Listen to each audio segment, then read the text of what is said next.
Discipline is often spoken about as a virtue, not just something you practice, but something you are. Over time, effort becomes moralized, consistency becomes character, and struggle becomes evidence of failure. If you can follow through, you're disciplined. If you can't, something must be wrong with you. This framing is so familiar that most people never question it. They absorb it quietly. They carry it into their goals, their routines, and their expectations of themselves. Discipline stops being a behavior, it becomes an identity marker. And once discipline is treated this way, every lapse begins to feel personal. Missing a day doesn't feel like missing a day, it feels like confirmation. Confirmation that you're unreliable, that you lack resolve, that you always start strong and fade. This interpretation didn't come from your body. It didn't come from careful observation. It came from culture. From environments that reward endurance without asking about cost.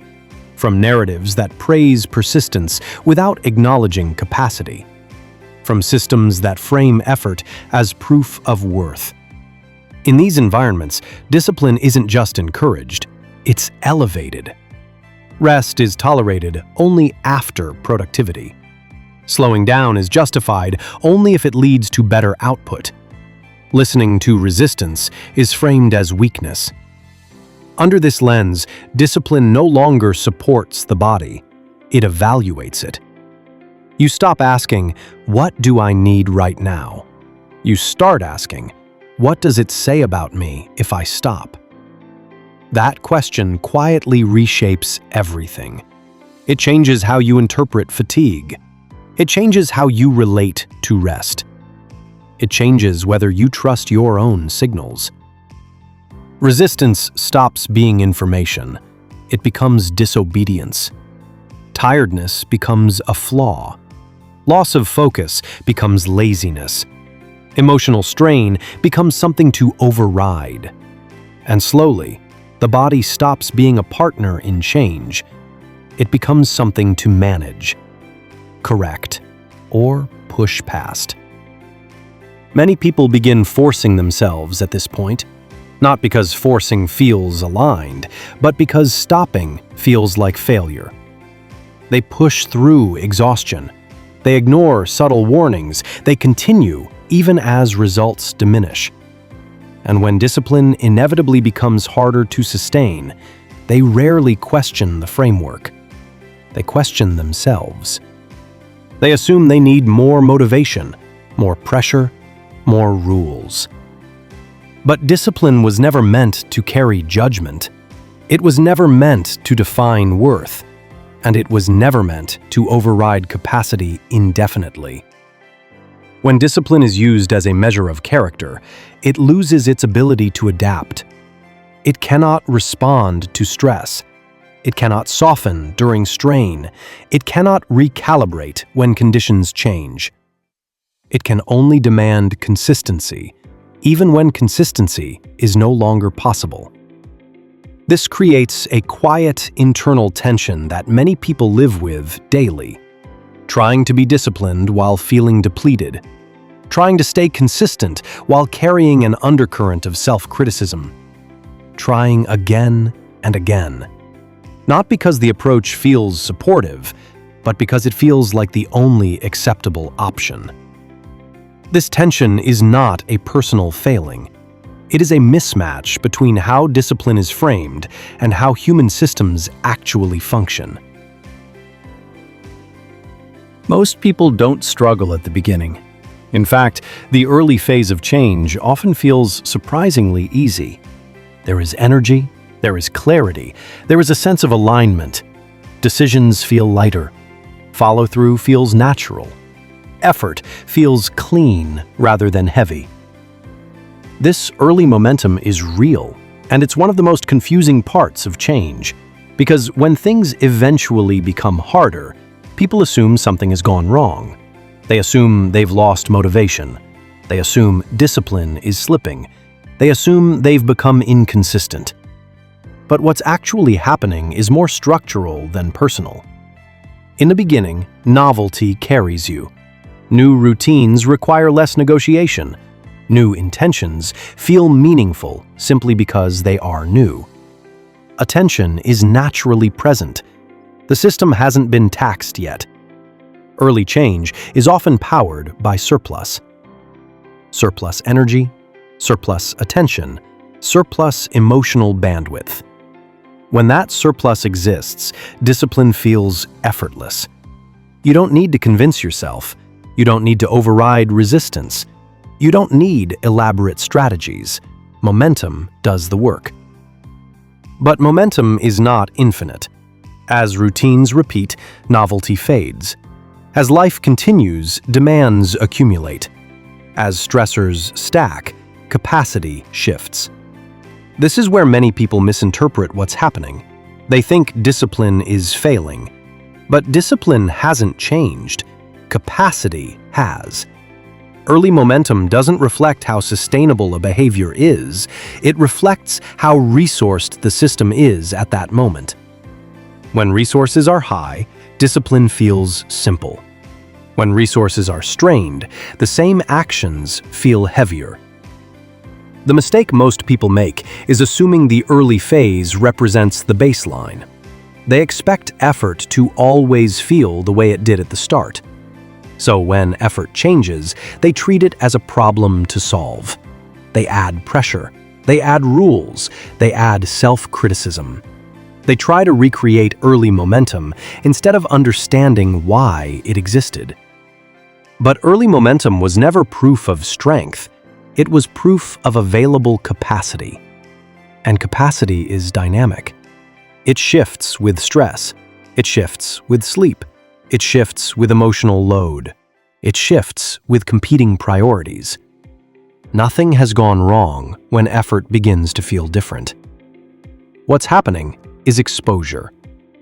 The system is being asked to operate without the buffer it once had. This is where discipline is often asked to compensate for things it was never designed to carry. Instead of adapting the structure, people demand more resolve. Instead of responding to changing conditions, they cling to the original plan. And slowly, discipline begins to feel heavier, not because the person has changed, but because the system has. This is also why comparing your current effort to your initial effort is misleading. You are not the same system you were at the beginning. Your energy is different. Your context is different. Your load is different. Holding yourself to the same internal standard ignores this reality. Early momentum was a phase, not a promise. And understanding that distinction is what prevents discipline from turning into pressure. When effort begins to feel heavier, most people respond by pushing. They increase pressure. They tighten rules. They override signals. This response is often praised. It's framed as resilience, as commitment, as discipline. But pushing has a cost that isn't immediately visible, because when you push through resistance, something else has to go quiet. The body doesn't stop communicating when it's ignored. It changes the way it speaks. Subtle signals are the first to be suppressed. Fatigue becomes background noise. Tension becomes normal. Mental fog becomes familiar. The system adapts to pressure by narrowing its range of expression. It conserves energy by dampening sensation. This is not dysfunction, it's protection. When sensitivity is inconvenient, the nervous system learns to mute it. But when signals are muted, feedback is lost. You no longer feel the difference between healthy effort and overextension. Everything begins to feel like effort. Everything begins to require force. At this stage, many people assume they simply need more discipline. But discipline is being used to compensate for missing information. Without feedback, adjustment becomes impossible. Instead of responding to fatigue, people override it. Instead of responding to stress, they suppress it. Instead of responding to misalignment, they push harder. This creates a quiet internal split. One part of the system is working to maintain output. Another part is working to manage the cost. Over time, this split becomes expensive. Emotional range narrows. Joy becomes muted. Curiosity fades. Not because the person has changed, but because expression requires energy, and energy is being allocated elsewhere. This is why people often report feeling flat or detached, even when they're being productive. The system has learned that feeling is optional, but performance is not. This is also where inconsistency begins to appear, not as rebellion, not as laziness, but as compensation. When signals are suppressed for too long, the system finds another way to slow things down. Motivation drops. Focus becomes unreliable. Engagement fluctuates. These are not failures of will. They are protective responses. They are the system attempting to restore balance in the absence of listening. Pushing through resistance can work in short bursts. It cannot work indefinitely. Without feedback, there is no recalibration. And without recalibration, discipline becomes unsustainable. Understanding what gets suppressed when pushing becomes the default is not about removing effort. It's about restoring communication. Because sustainable discipline does not come from silencing signals. It comes from responding to them. Every system operates within limits. Not fixed limits, not rigid ceilings, but real, finite capacity. Capacity is not just physical energy. It includes attention, emotional bandwidth, cognitive load, stress tolerance. All of these draw from the same underlying pool. When that pool is full, effort feels light. When it's strained, the same effort feels heavy. This is not a mindset issue. It's a systems reality.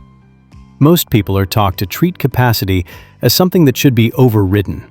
If you feel tired, push. If focus drops, try harder. If motivation fades, apply pressure. Capacity is framed as an obstacle instead of a condition. But ignoring capacity doesn't remove it. It only removes awareness of it. When people operate as if capacity is infinite, they build systems that cannot last. They set expectations based on peak moments. They plan routines as if stress will remain constant. They judge themselves as if internal resources never fluctuate. But capacity is dynamic. It shifts day to day, hour to hour, sometimes moment to moment. Sleep changes it. Nutrition changes it. Emotional strain changes it. Uncertainty changes it. Even positive events draw from capacity. Growth itself is not neutral. Learning costs energy. Adaptation costs energy. This is where many well-intentioned systems break. They are designed for output, not for variability. They assume consistency of input in a world that rarely offers it.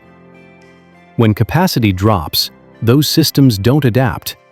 They demand the same performance from a different internal state. And this mismatch creates friction. Effort starts to feel forced. Tasks feel heavier than they should. Resistance appears without explanation. People often interpret this as weakness. But what's happening is that demand has exceeded supply. Capacity has been spent, but expectations haven't changed. Working with finite capacity requires a different orientation, not toward maximizing output, but toward managing load. Not toward pushing harder, but toward adjusting intelligently. This doesn't mean doing less forever. It means doing what the system can support without accumulating hidden costs. When capacity is respected, effort becomes cleaner. Decisions require less negotiation. Discipline feels less personal. consistency becomes more realistic. But when capacity is ignored, everything begins to feel like a test. Each task becomes a measure of resolve. Each choice becomes a referendum on character. This is not because the person is failing. It's because the system was designed without acknowledging limits. Finite capacity is not a flaw. It's the condition under which all systems operate. And discipline that works with capacity feels very different from discipline that fights it. Stress doesn't just affect mood. It changes how effort is experienced from the inside. The same task, the same routine, the same decision can feel entirely different under stress. Not because the task has changed, but because the system engaging with it has. When stress is low, effort feels neutral, sometimes even satisfying. There is space around the action. When stress is high, that space collapses. Effort becomes compressed, urgent, heavy. This shift happens quietly. Stress reallocates resources, attention narrows, tolerance decreases, flexibility drops. The system moves into efficiency mode. Efficiency is useful in short bursts. It is not designed for long durations. Under stress, the nervous system prioritizes immediacy. What needs to be done now? What can't be delayed? What feels pressing? Long-term goals lose clarity. Nuance disappears. Everything begins to feel equally important. This is why effort under stress often feels harder, even when the workload hasn't increased. The effort itself hasn't changed. The internal context has. Stress alters perception. Small tasks feel larger, decisions feel riskier, mistakes feel more costly. This creates a subtle internal pressure that many people mislabel as resistance. They assume they're avoiding effort. They assume they're procrastinating. They assume discipline is slipping. But what's happening is saturation. The system is already carrying too much. Stress also reduces recovery. When the system is stressed, rest stops being restorative. Sleep feels lighter. Breaks feel less refreshing. Downtime doesn't reset the way it used to. So effort compounds. Each task draws from a pool that isn't being fully replenished. Over time, effort begins to feel effortful in a way that's hard to explain. Not sharp exhaustion, but a dull, ongoing strain. This is often when people increase pressure. They try to motivate themselves harder. They tighten expectations. They push for consistency. But pressure under stress doesn't increase capacity. It increases load. And increased load under stress changes how effort is interpreted. Effort starts to feel threatening, not consciously, physiologically. The system associates effort with depletion rather than progress. This is why stress can make even simple routines feel disproportionately difficult. It's not a lack of discipline. It's a change in how effort is encoded. Effort under stress is no longer neutral information. It becomes a signal. A signal that resources are low. A signal that demands are high. A signal that something needs to adjust. Ignoring that signal doesn't remove it. It amplifies it. This is where effort begins to turn inward. Instead of moving toward a goal, effort becomes a negotiation with discomfort. Instead of feeling purposeful, it feels pressurized. Understanding how stress changes effort is essential for sustainability. Not to eliminate effort, but to place it correctly. Because effort that works with stress feels very different from effort that ignores it. There is a subtle shift that happens when effort is carried under stress for too long. Effort stops feeling like movement. It starts feeling like weight. At first, the difference is easy to miss. You're still doing the work, still showing up, still following through. But something changes internally. Effort is no longer directed outward toward the task itself. It turns inward. Instead of engaging with what needs to be done, you begin managing how it feels to do it. Thoughts tighten. Self-monitoring increases. Every action carries an evaluation. Am I doing enough? Am I falling behind? Am I losing momentum? This internal commentary creates pressure. Not the kind that motivates, the kind that compresses. Pressure narrows attention. It reduces flexibility. It makes everything feel more serious than it needs to be. Under internal pressure, effort becomes performative. You're no longer simply acting, you're proving. Proving commitment, proving consistency, proving that you haven't slipped. This is exhausting, because performance requires vigilance, and vigilance consumes energy. The system is no longer just completing tasks, it's maintaining an image of control. Pressure also changes how mistakes are interpreted. Small deviations feel larger, missed days feel more consequential, adjustments feel like failure. This is not because the stakes have actually increased, it's because pressure distorts perception. When effort is pressurized, there is little room for experimentation. There is a right way, a correct pace, a fixed expectation. Anything outside that frame creates friction, so the system tightens further. This is where many people get stuck. They believe the answer is more discipline, more rules, more rigidity. But rigidity under pressure does not restore stability, it removes options. And when options disappear, the system has only two choices: push harder or disengage. This is why pressure often precedes burnout or sudden inconsistency. Not because people stop caring, but because the internal cost becomes too high. Pressure transforms effort into obligation. Obligation feels heavy. Obligation feels joyless. Obligation demands endurance. And endurance, when prolonged, requires suppression. Suppression of fatigue, suppression of emotion, suppression of uncertainty. This returns us to the same pattern. Signals go quiet, feedback is lost, adjustment becomes impossible. Effort was never meant to operate in a vacuum of self-surveillance. It was meant to be responsive, adaptive, context-aware. When effort becomes internal pressure, it stops serving the system. It starts controlling it. Recognizing this shift is not about abandoning effort. It's about restoring direction. Effort that moves outward feels different than effort that collapses inward. One expands capacity, the other consumes it.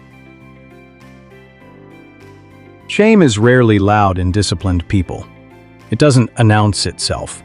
It doesn't look dramatic. It doesn't feel emotional in the way people expect.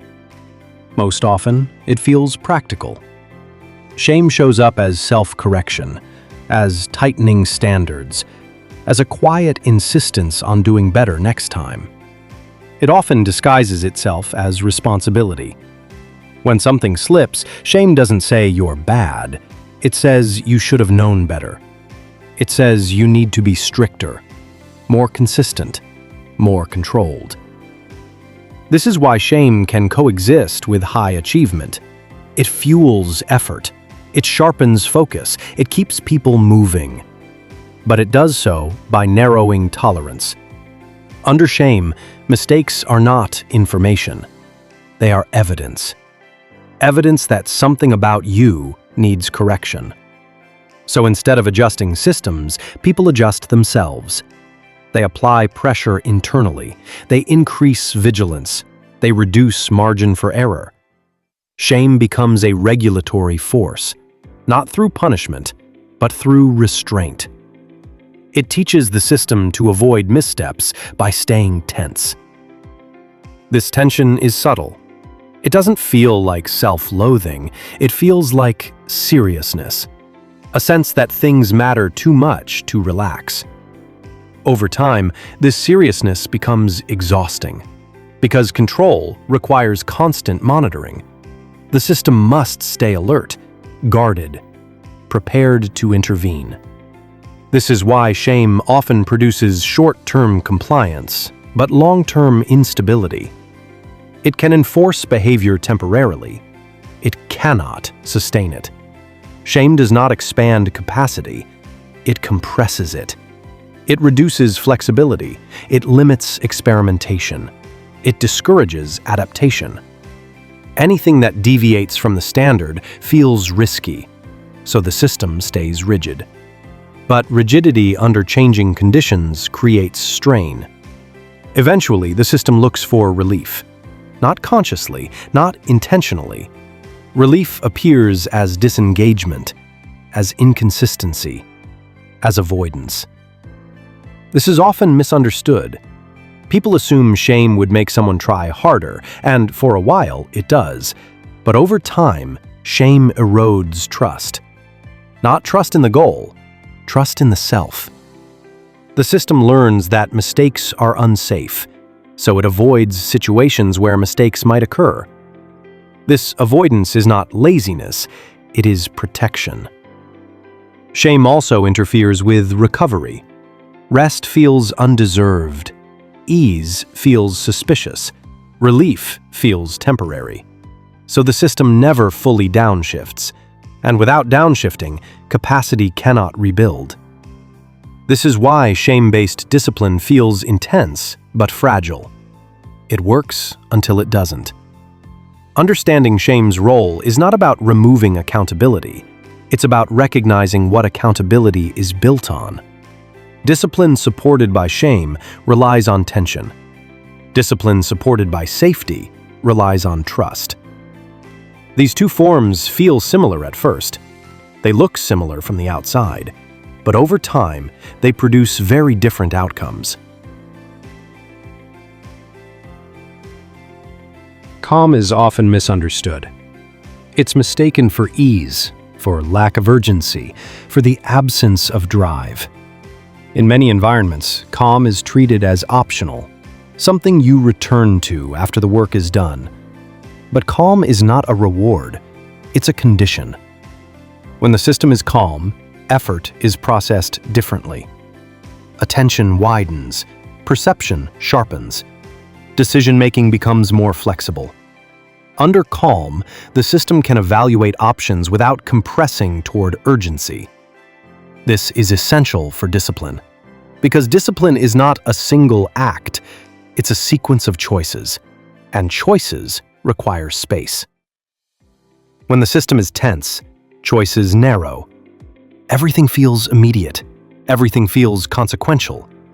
Under tension, discipline becomes brittle.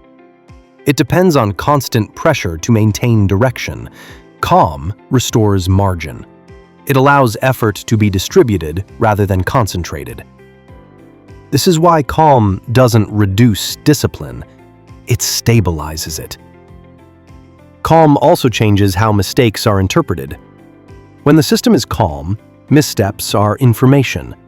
They indicate where load is too high, where expectations are misaligned, where structure needs adjustment. When the system is tense, missteps feel threatening. They demand correction rather than curiosity. This difference determines whether discipline adapts or collapses. Calm increases tolerance. Not tolerance for poor standards, but tolerance for variability. It allows the system to absorb disruption without destabilizing. This is especially important over time, because long-term consistency is not built in ideal conditions. It's built in fluctuation. Sleep changes, stress changes, life events intervene. A calm system can adjust without overreacting. A tense system interprets change as failure. Calm also supports recovery. Effort expended under calm is easier to restore. The system returns to baseline more quickly. Fatigue resolves more cleanly. Engagement replenishes. This creates a sustainable rhythm. Discipline no longer requires force, it requires alignment.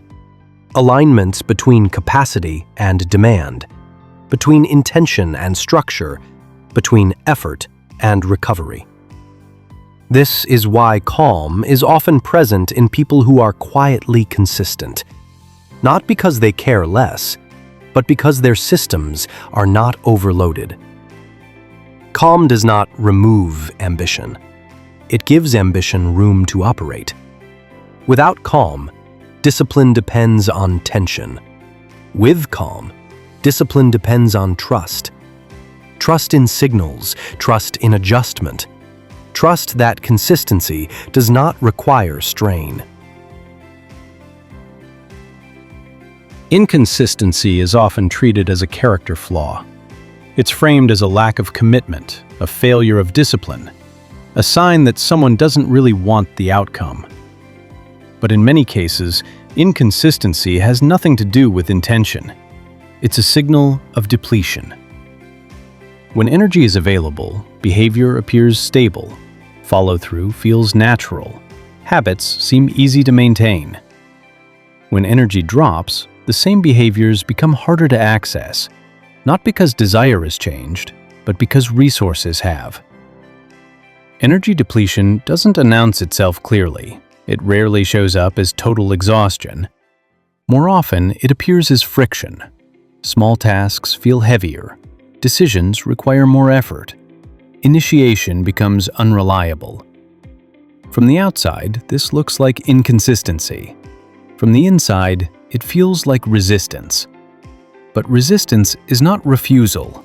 It's a response. The system is conserving what remains. Energy is not just physical stamina. It includes attention, motivation, and emotional resilience.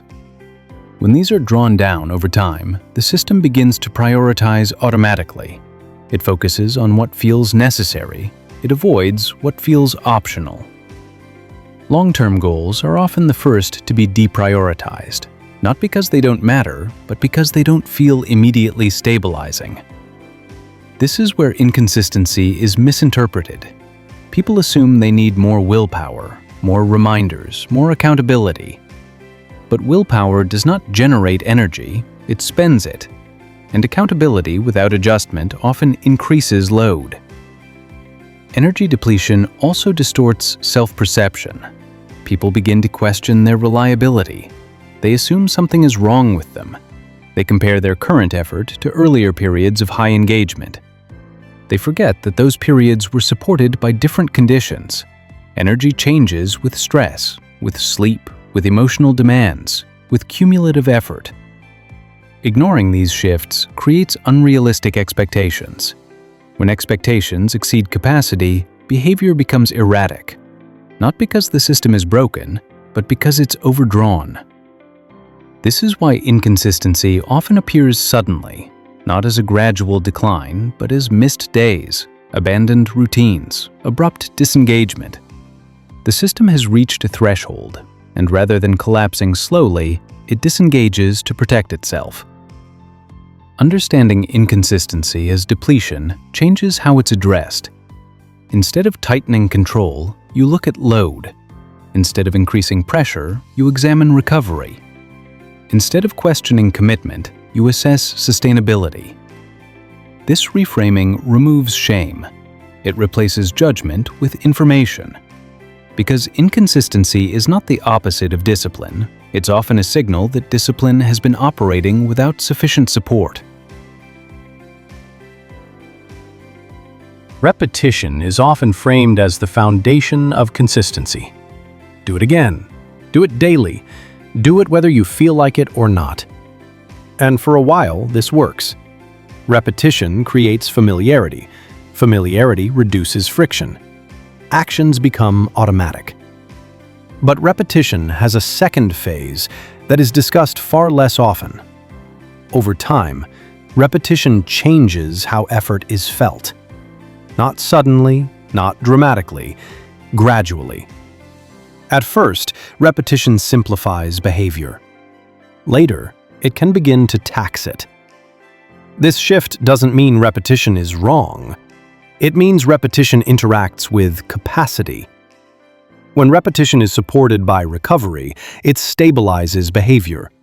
When repetition outpaces recovery, it accumulates weight. The action itself hasn't changed. The cost of maintaining it has. This is where many people become confused. They expect repetition to make things easier forever. So when repetition begins to feel heavier, they assume something has gone wrong. They assume they're losing discipline. They assume motivation is fading. They assume they're failing to lock in the habit. But repetition is not neutral. Each repetition draws a small amount of energy. When that energy is replenished, the draw is barely noticed. When replenishment falls behind, the draw accumulates. This is especially true for routines that require attention, restraint, or emotional regulation. The repetition of effort without variation can begin to feel monotonous. Not boring in the casual sense, but flattening. The system stops receiving novelty. Feedback diminishes. Engagement dulls. This is not a flaw. It's how nervous systems work. Repetition without renewal reduces salience. When salience drops, effort increases. People often respond to this by forcing repetition harder. They remove flexibility. They tighten schedules. They eliminate margin. But rigidity accelerates fatigue. Instead of restoring engagement, it drains it further. This is why repetition can quietly turn from stabilizing force into a source of strain. The body doesn't resist repetition because it dislikes structure. It resists repetition when repetition is no longer balanced by restoration. This balance is rarely discussed in productivity-focused environments. Repetition is praised. Recovery is treated as optional. But repetition without recovery doesn't build resilience. It consumes it. Over time, this creates a familiar pattern. The routine still exists. The intention is still present. But the system approaches it with less willingness. Not because it's lazy, but because it's tired. This is often the moment when people begin skipping days. Not intentionally, not rebelliously, but subtly. They delay, they negotiate, they disengage. This is not failure, it's feedback. Repetition is asking for support. Understanding why repetition becomes heavy allows discipline to evolve. Instead of repeating harder, you repeat more intelligently. Instead of enforcing sameness, you introduce renewal. Instead of interpreting resistance as defiance, you recognize it as depletion. Support inside discipline does not feel like excitement. It does not feel like a surge of motivation. It does not feel like intensity or drive. Support is quieter than that. Support feels like reduced friction.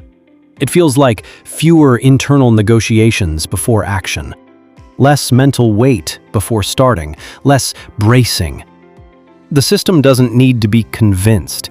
It doesn't need to be pushed into motion. It simply moves. This is one of the clearest differences between force and support. Force relies on pressure. Support relies on conditions. Pressure is something you apply. Conditions are something you build. And conditions change what effort costs. When discipline is supported, effort is proportionate. You feel the work, but it doesn't feel like a battle. You can act without feeling like you're overriding yourself. Support also shows up as predictability. Not rigid predictability, not controlling predictability, but the kind that reduces cognitive load. When the system knows what comes next, the nervous system relaxes. Decision fatigue decreases. Resistance softens. You stop spending energy just deciding whether to engage. Support is also the presence of margin. Margin is the space that allows adaptation. Without margin, any disruption becomes a threat. A missed day becomes collapse. A change in schedule becomes failure. With margin, the system absorbs disruption without losing shape.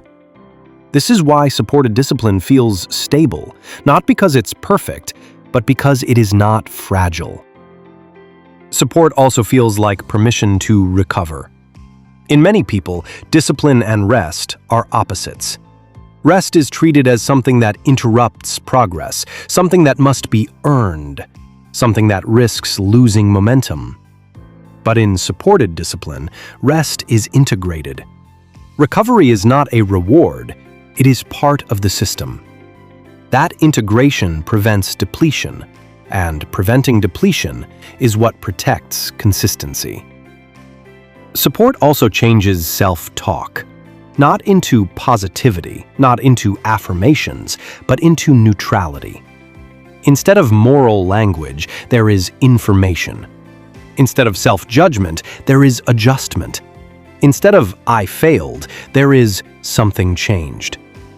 This neutrality is not a personality trait. It is what emerges when the system is no longer overloaded. When discipline is supported, it does not require constant monitoring. It doesn't depend on vigilance. It doesn't depend on pressure. It depends on alignment. Alignment between load and capacity, between effort and recovery, between intention and reality. And when that alignment exists, discipline feels less like control and more like stability. One of the most meaningful shifts in sustainable change is when behavior stops feeling like a reflection of identity. In many people, behavior is interpreted as character. If you follow through, you are disciplined. If you don't, you are inconsistent. If you stay on track, you are strong. If you slip, you are weak. This framing makes every decision feel heavier than it needs to be. Because the decision isn't just a decision, it's a verdict. And when behavior is treated as a verdict, people don't simply act. They perform. They prove. They monitor. They brace. This is exhausting. When behavior stops feeling personal, the system changes. A missed day becomes a data point, not a confession. A deviation becomes context, not failure. A restart becomes a normal adjustment, not humiliation. This is not because someone stops caring. It's because they stop moralizing. They stop using behavior to answer identity questions. They stop asking, "What does this say about me?" And they start asking, "What does this require right now?" That shift is the beginning of maturity in discipline. Not maturity as seriousness, but maturity as accuracy. Behavior is influenced by capacity, by stress, by sleep, by environment, by competing demands. When behavior is taken personally, those influences are ignored. People interpret outcomes as proof of who they are, instead of signals of what conditions exist. When behavior stops feeling personal, conditions become visible. You notice patterns. You see what happens when you're rested. You see what happens when you're overloaded. You see what improves follow-through and what quietly undermines it. This makes discipline less emotional, not cold, not detached, just less reactive. You stop swinging between pride and disappointment. You stop needing a perfect streak to feel stable. You stop needing dramatic motivation to keep moving. This is where discipline becomes steady. Because steadiness is not built through judgment. It's built through relationship. A relationship with capacity. A relationship with stress. A relationship with recovery. When behavior stops feeling personal, you can stay consistent without needing intensity. You can adjust without shame. You can pause without panic. You can return without self-punishment. And that is what makes long-term discipline possible. This way of working is not designed for everyone. That is not a limitation, it is a boundary. And boundaries are what make systems honest. This approach tends to help people who have already tried pushing harder, people who understand effort, who understand discipline, who understand what it means to commit, but who have noticed that effort alone did not create stability.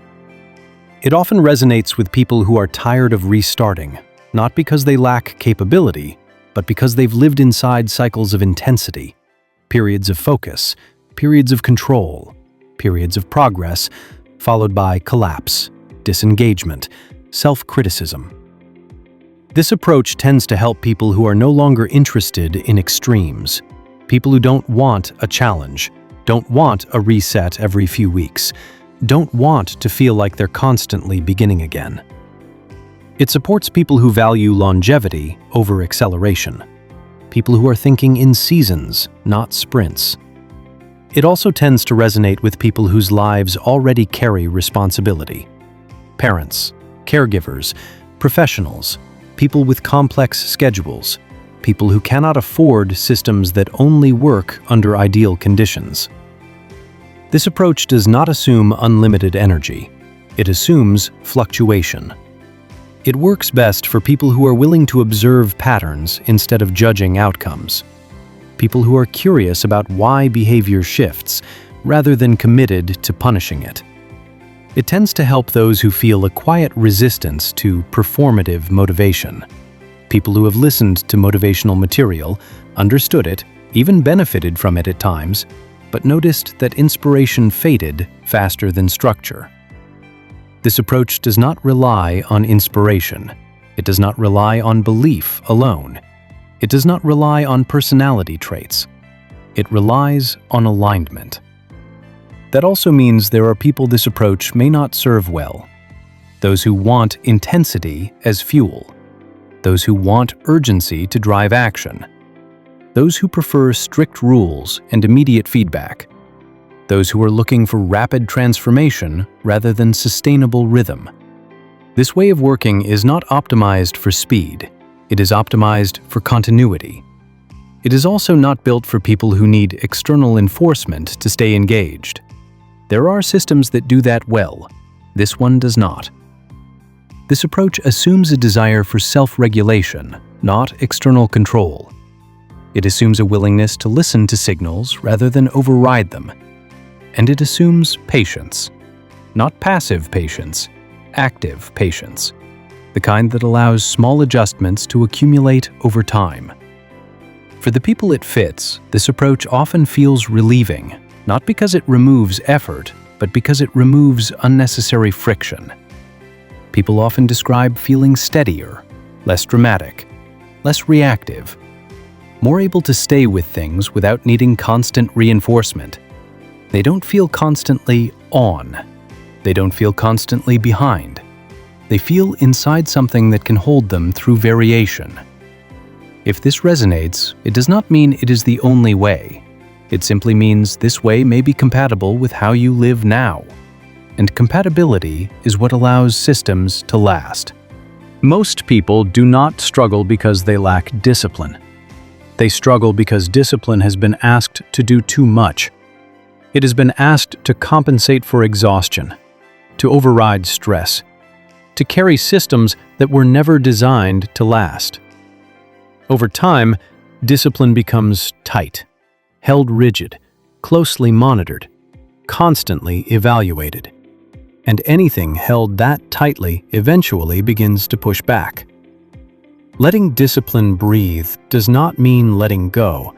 It means loosening the grip. It means allowing discipline to exist inside a structure that supports it rather than squeezing it.